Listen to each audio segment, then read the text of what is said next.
যারা বাচ্চা কাচ্চা আছে তারা ঠিক ঠিক ঠিক এই করতে এলেম কালাম তো কিচ্ছু নেই, এই একটা শব্দ মুখস্থ করছে টোটাল একটা শব্দ, তো বলার দরকার নেই। তো সাথে সাথে ওইগুলো জবাব হয়ে গেছে। আমাদেরই আগের কোন ছাত্র, একজন না কয়েকজনে চারটে শব্দ জুড়ে দিছে, এর জবাব দিয়ে দিচ্ছে। আমরা বলা ছাড়াই তারা নিজের উদ্যোগে কি করছে, জবাব দিচ্ছে। মাসাল্লাহ তারা বলছে এই তিনটা মাদ্রাসা এক কমিটি চালাবে। ওরা কইছে তোমরা হলো রাজনীতিবিদ, এনারা রাজনীতি করে না। দুই ধারা, এই দুই ধারাকে একভাবে একসাথে কিভাবে চালাবে? ধারা দুইটা, আমরা রাজনীতি করি না, আমরা ইসলামী রাজনীতি মনে করি, তবলিগ দাওয়াতুল হক, এটি হল সঠিক অর্থে ইসলামী রাজনীতি। আর ওইগুলো সব ক্ষমতা দখলের রাজনীতি। সব মন্ত্রী হওয়ার জন্য কুত্তা পাগল হয়ে গেছে, মন্ত্রী হওয়ার জন্য খালি পাগল না, কুত্তা পাগল হয়ে গেছে এই তবিলা আমকরা। এমন নয় হাঁটতেছে মনে হয় জমিনে না, আসমান দিয়ে হাঁটতেছে। জব তারা দিয়ে দিছে। চারটে প্রস্তাবের মধ্যে একটা আছে জমিন এবং বিল্ডিং এর যারা ওটাতে থাকবে তারা অন্যদেরকে 60% টাকা বুঝাই দিবে। রহমানের যে জমিন আর বিল্ডিং, তবিলা আবহাওয়াকে জানেন এটা অক্ষ জমি, জানে?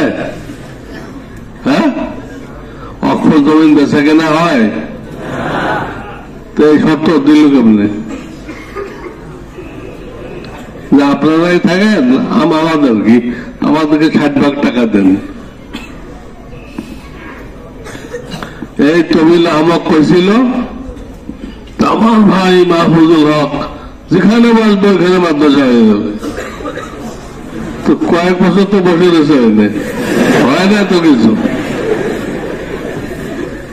কিছুই হয় না।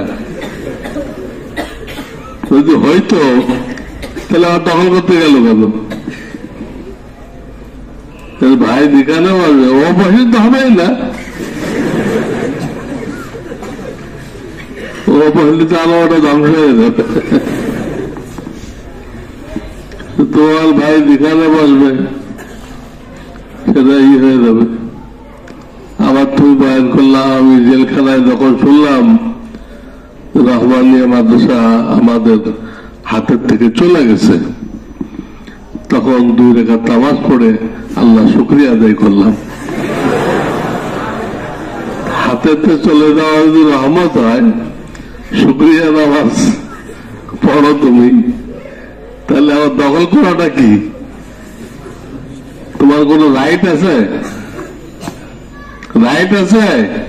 রাইট হলো নাকি হক? হক আছে? কথা বললো আমার বাপ প্রতিষ্ঠাতা, জানে প্রতিষ্ঠাতা কাকে বলে। প্রতিষ্ঠাতা হলে তোমাকে জমিন দিতে হবে,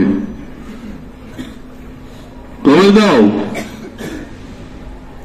আমার শ্বশুর মাসলা মাদ্রাসা নিজের জমিনে বানাইছে, উনি প্রতিষ্ঠাতা।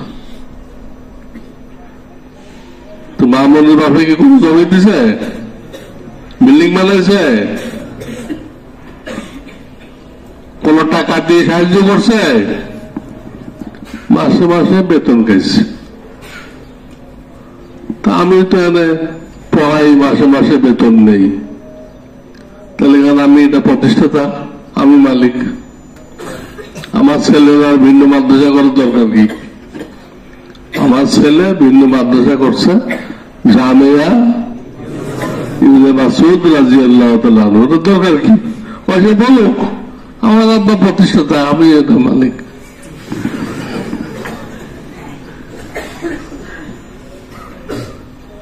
আল্লাহকে রক্ষা করছে, তবিল আহমক বানায় নাই। এজন্য সে ওই চিন্তাই করে নাই, সে তার মতো ভিন্ন মাদ্রাসা করছে, আমাদের পাশে এখানে জায়গা কিনছে, বুঝছো? 4 কোটি টাকা দিয়ে, 1-2 টাকা না, 4 কোটি টাকা দিয়ে জায়গা কিনছে। এই সপ্তাহখানি আগে জমির দলিল হয়ে গেছে। তো প্রতিষ্ঠাতা হইতে গেলে জমিন দিতে হয়, আর কি করতে হয়? বিল্ডিং করতে হয়, শিক্ষকদেরকে নিয়োগ দিতে হয়, শিক্ষকদেরকে বেতন দিতে হয়। তার বাপে কোন শিক্ষক নিয়োগ দিচ্ছে আর কোন শিক্ষকের বেতন দিচ্ছে দেখাতে পারবে? তো অমুক শিক্ষক আমার বাপের নিয়োগ দিচ্ছে, সব নিয়োগ তো আমি দিছি, বেতনের জন্য দৌড় আমি করছি, তখনও করছি, এখনো করতেছি, ওই তো করে নাই।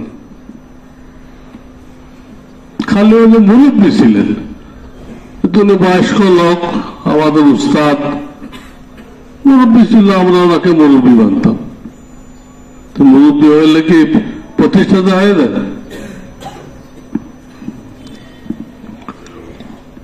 তো এসব জবাব কিন্তু দেওয়া হয়ে গেছে। ও বলছে আজকে সব চতুর্দিকে জবাব আসছে, আসে হ্যাঁ এই তবিল আহমকের একদম লাজবাব করে দিছে।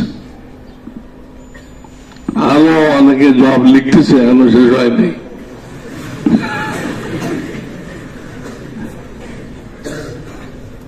বুঝছো? এই তবিল আহমকের হাসর কি হবে জানো? একটা বক্তা আছে আমির হামজা, এর যে হাসর হয়েছে এই হাসর হবে। তারও খুব নাম হয়ে গেছিল, বাংলার জাকির নায়েক। হ্যাঁ, জাকির নায়েক তো না, জাকার নায়েক, খুব নাম হয়ে গেছে। পরে কি হয়েছে, এক মাহফিলে গেছে টাঙ্গাইলে, ওইখানে আমাদের নায়েবে মুফতি সাইদ সাহেব ছিল, মাগরিবের নামাজও পড়ে নাই, সবাই পড়ছে, এ বয়ে দিচ্ছে। ওদের মেকআপ করে আসে, নামাজ পড়তে গেলে উজু করতে হবে না? উজু করলে কি হবে? মেকআপ নষ্ট হয়ে যাবে, নামাজই পড়ে নেই। এই হলো বক্তা, প্রধান বক্তা, বরিশাল বলে প্রধান বক্তা। নামাজ দরকার নেই, উনি হেদায়ত করতেছে। আর বয়ান কি দিছে? এক সিনেমার নায়িকার সৌন্দর্য নিয়ে বয়ান করছে। তার সৌন্দর্য কত বেশি যে আপনারা দেখলে হয়রান হয়ে যাবেন। আল্লাহ এত সুন্দর তুমি কিভাবে বানাইলা? আপনাদের আল্লাহর কুদরত তো আসবে। এই হলো বক্তব্য। চতুর্দিশ দাঁড়াই গেছে জুতা নিয়ে, আপনি এগুলো কি বক্তব্য দিচ্ছেন? সিনেমার নায়িকা, তারা আমরা দেখতে হবে আল্লাহর কুদরত দেখার জন্য। কি করতেছেন আপনি এগুলো? জুতা নিয়ে দাঁড়াই গেছে আমির হামজা শ্রোতারা। পরে কয় কি, আমি তো জেল খাটছিলাম, আমার মাথা ঠিক নেই, কখন যে কি বলি মাথায় কাজ করে না। এইগুলো ইনশাল্লাহ অদূর ভবিষ্যতে এই তবিল আহমক সম্পর্কে এরকম খবর তোমরা পাবা। আমি তার দুনিয়ায় কতদিন থাকবো, আল্লাহ কতদিন রাখে, দেখতে পারি কি না পারি, তোমরা ইনশাল্লাহ দেখতে পারবা। কোন নালায়েককে যেন আল্লাহ বেশি নাম দেয়, নাম কাম দেয়, সবাই জিন্দাবাদ মুর্দাবাদ জিন্দাবাদ মুর্দাবাদ করতে থাকে। এর অর্থ কি? এর অর্থ হলো তাকে অনেক উপরে নিয়ে আসার দিবে। বেশি নাম কাম হয়ে আসার দিলে বেশি একটা লাগে না, কম নাম কাম হয়ে আসার খাইলে বেশি লাগে না। সাইকেলতে পড়ে গেছে, বুঝছো? আর বেশি উপরে পড়লে বিমান থেকে পড়ে গেছে।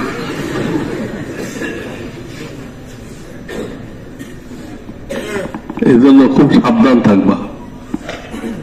কারো যদি নাম কাম বেশি হয়ে যায়, একটু সৎপথ হয়, বলো থানবীর নাম হয় না, এটা বৈধ পথ হয়েছে, ওনার যোগ্যতার কারণে হয়েছে। এর কি সেই যোগ্যতা আছে?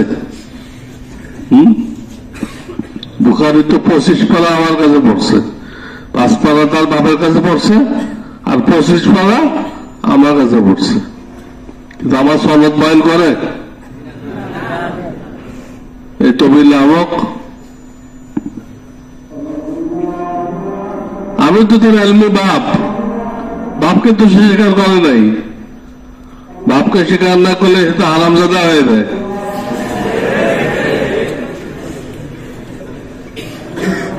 জিজ্ঞেস করো, ওরা বাপকে স্বীকার করেন আপনি? তাহলে সনদ বয়ান করেন না কেন? যাই হোক, তোমরা যে প্রস্তাবটা দিছ, এটা জবাব অলরেডি আসে গেছে। ফেসবুকে আমাদের পুরাতন ছাত্র সম্ভবত তারা জবাব দিয়ে দিছে, আরো বাকিরা জবাব দিচ্ছে, আমাকে জানাইছে। কাজেই আমরা জবাব দেওয়ার আগেই কি জবাব দেওয়া হয়ে গেছে। তোমরা জানো না, তোমার তো ফেসবুক দূরের কথা, মোবাইলে নিষেধ। ফেসবুক দূরের কথা, মোবাইলে, এই জন্য তোমরা দেখতেছ না। আর ওইখানে ফেসবুক না থাকলে তাকে বহিষ্কার করতে হয়। এখানে মোবাইল থাকলে বহিষ্কার, আর ওইখানে না থাকলে বহিষ্কার। আবার কয়েক 3 মাদ্রাসা এক কমিটিতে লাগবো। কেমনে? তোমাদের আইন কি আর এটার আইন কি বুঝলে? তোমাদের প্রত্যেকটা ছেলে সন্ত্রাসী, আমাদের ছেলে বলে কি সন্ত্রাস জানে? হ্যাঁ, তো একসাথে হলে কেমনে চলবে? ডেলি মারামারি হবে।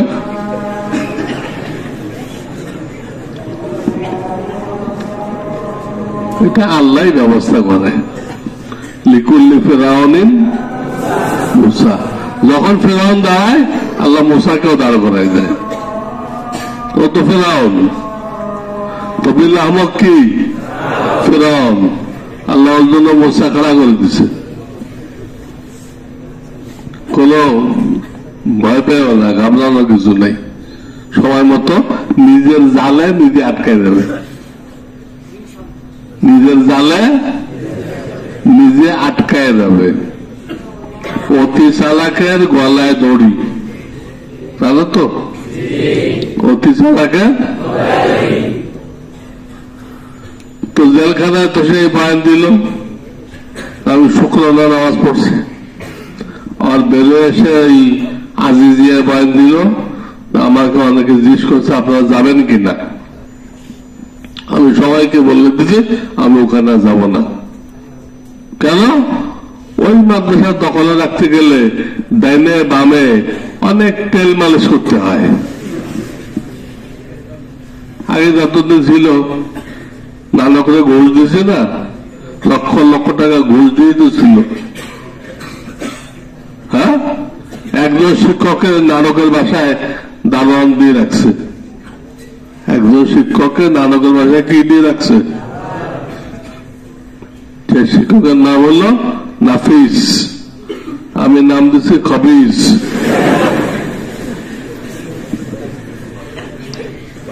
এই বয়ানদিঘিতে আমাদের যাওয়ার কোন ইচ্ছা নেই, কারণ ওখানে দখলে রাখতে গেলে ডাইনে বামে তেল মালিশ করতে হয়।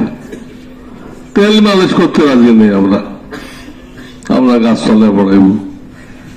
আবার ঢুকলে গেল তেল মালিশ করতে হয়। তারপরে যেদিন বাংলাদেশ স্বাধীন হলো, হ্যাঁ, ফেসিবাদ থেকে, দুর্নীতি থেকে স্বাধীন হলো, ওরা বলে আর কি, আসলে কি স্বাধীন হয়েছে? তারা ডবল চান্দা নিচ্ছে। সেদিন সে ভাষণ দিল বিকালে, সরকারের পতন হয়ে গেছে, আপনারা শান্ত থাকেন, কেউ লুট তলাশ করবেন না, জবরদখল করবেন না। এই ভাষণ দিচ্ছে, ঠিক সেই মুহূর্তে তার ছেলের নেতৃত্বে রহমানের দখল হইতেছে। বাপে ভাষণ দিচ্ছে লুট তলাশ করবেন না, জবরদখল করবেন না, আর তার ছেলে জেমাম, হ্যাঁ, তার নেতৃত্বে এটা দখল হয়ে গেছে। তো ভাষণের সাথে মিলল? তুই কি ভাষণ দিলা লাইভে, আর তোমার ছেলে কি করলো? এখন তো দুনু ভাই ওখানে যেয়ে উঠছে, লোক তো আমরা জানি না, আমাদের সমর্থন ছিল না, তখন দুনু ভাই এখানে যেয়ে বই রয়েছে কেন?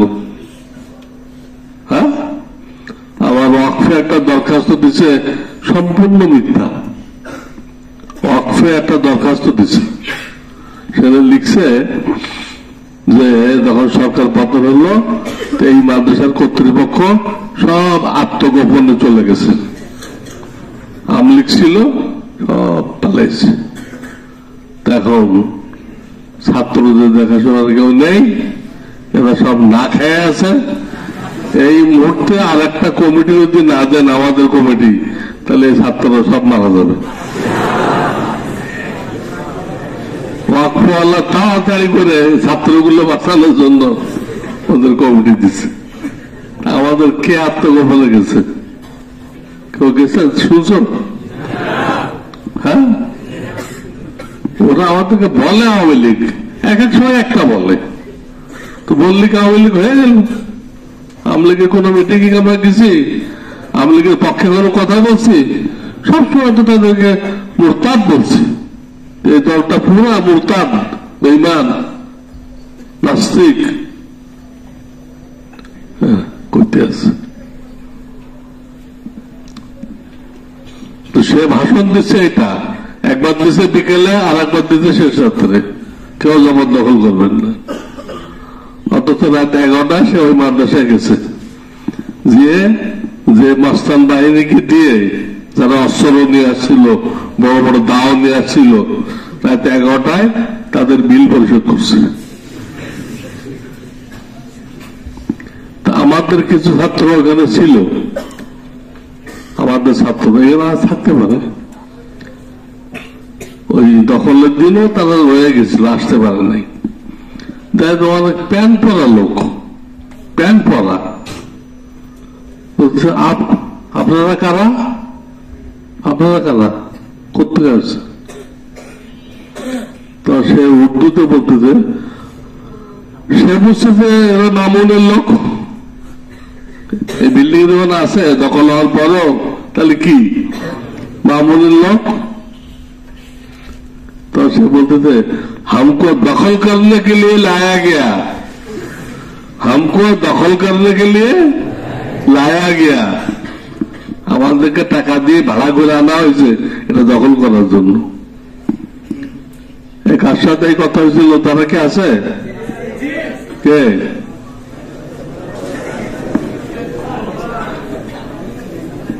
কোন জায়গাতে পড়ো? মিশকাত। যে আমি কইলাম, আমি সাক্ষী খেলা করলাম, আমার বানানো কোনো কথা না, ও কথা বলছে। আমি যা বলছি এটা ঠিক আছে? এটা বলছিল हमको दखल करने के लिए लाया गया বলছিল?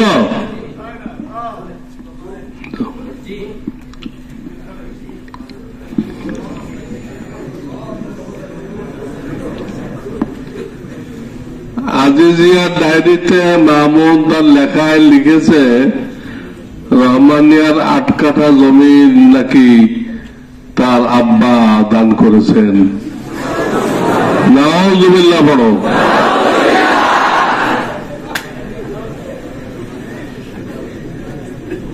আধা কাঠাও তো দেয় নাই, 100 টাকাও তো দেয় নাই। এত বড় জ্বলন্ত মিথ্যা কথা। ও যখন আমার কাছে দাওরা পড়ে তখন বিল্ডিং এর কাজ চলতেছিল। আমি একদিন দাওরাতে বয়ানে বললাম, এখন তো এই মাদ্রাসায় কোনো দাবিদার নেই, কারণ প্রত্যেক দিন বিল দিতে হয় মিস্ত্রিদের, খোরাকি। বিকেলে আসে, এদের 10,000, ওদের 8,000, ওদের প্রত্যেক দিন দিতে হয়। এটা জোগাড় করা লাগে না? একদিন ওদের পাঠিয়েছিলাম। ওই দিন ঘটনা চক্রে সাইকুল আব্দুল সাহেব রহমাতুল্লাহ আলাই দপ্তরে বসা ছিল। আমি একদিন বললাম ওদেরকে, মিস্ত্রিদেরকে, আজকে তো বড় হুজুর আছে, আমি তো ছোট হুজুর, আজকে আপনারা খোরাকিটা ওনার কাছে নেন। মিস্ত্রিরা দল ধরে 4-5 জন, ওরা হলো কন্ট্রাক্টর, গেছে খোরাকি আনতে দপ্তরে। আমি তো থাকতাম দারুল ইফতায়, এদের খোরাকি চাইছে, এমন ধমক দিছে সবগুলো পেশাব করে দেওয়ার মতো। আমি কি জানি, আমি জানি এগুলো, এগুলো বলতে বলতে জানে।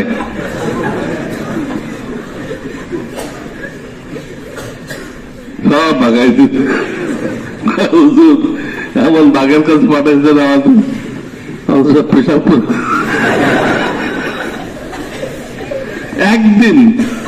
একদিনের খোরাকের জন্য পাঠাইছি, তাই উনি সব তাড়াই দিচ্ছে। আবার কয় 8 কাঠা জমিন দিচ্ছে। 8 কাঠা জমিন চোখে দেখছে জীবনে, 8 কাঠা জমিন দিচ্ছে। ওই বিল্ডিং এর একটা ইটের খবর আমার কাছে আছে, দুনিয়াতে আর কারো কাছে নেই। কিন্তু আমি দেখাশোনার দায়িত্ব ছিলাম, টাকা কালেকশনের দায়িত্ব ছিলাম। হুজুর মুরব্বী ছিল, ঠিক আছে, এটা অস্বীকার করা যাবে না। কিন্তু দেখাশোনা, বিল্ডিং এর সাইড ইঞ্জিনিয়ার, এগুলো আমি করছি। আমি জানি ওরা করতে জানবো, ছাত্র। তা আমি বললাম যে এরকম, এখন তো কেউ দাবিদার নেই, কিন্তু দাবি করলেই তো খোলাকে দিতে হবে। হ্যাঁ, দাবি করলে কে দিতে হবে? নেই। কিন্তু বিল্ডিং যেই কমপ্লিট হয়ে যাবে, সেই দেখবা কত লোক দাঁড়িয়ে যাবে, আমরা বানাইছি। এটা আমার কথার মধ্যে চলে আসছে। তখন এই তবিল আহমদ, ওর পাশে ছিল আব্দুল্লাহ কামাল, তোমরা চিনবা কিনা? এরা 4-5 ভাই এতে পড়ে গেছে, এখন আমেরিকায় আছে। আব্দুল্লাহ কামাল তাকে বলতেছে, দেখছো মুফতি সাহেব আমাদের ব্যাপারে কিরকম ক্ষুধারণা রাখে, বিল্ডিং তৈরি কমপ্লিট হইলে আমরা নাকি দাবি করব।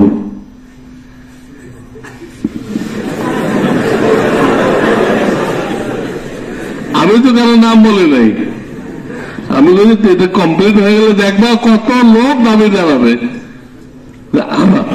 আমরা বানাচ্ছি, কারো নাম বলি নাই। কিন্তু কাটাদার ফোটে বুঝে, আমার কাটা ফুটে। এই জন্য সে বলতেছে মুফতি সাহেব আমাদের ব্যাপারে কত ক্ষুধারণা রাখে, বিল্ডিং হয়ে গেলে আমরা দাবি করব।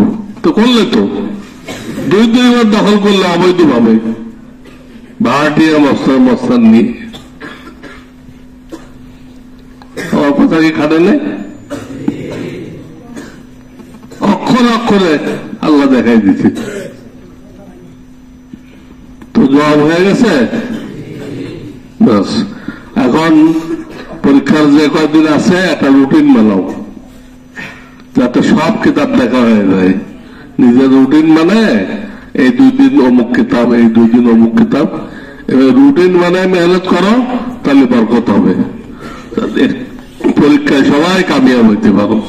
আল্লাহ তোমাদের সবাইকে কবুল করে নিক।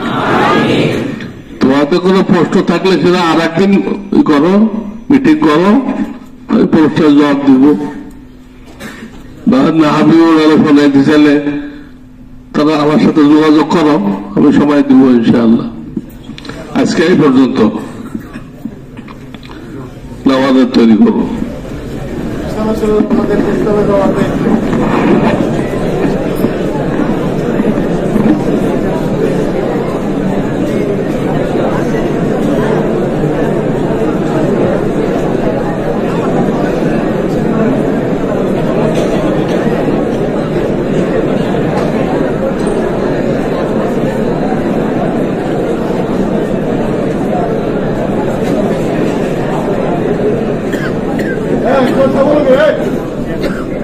Vamos!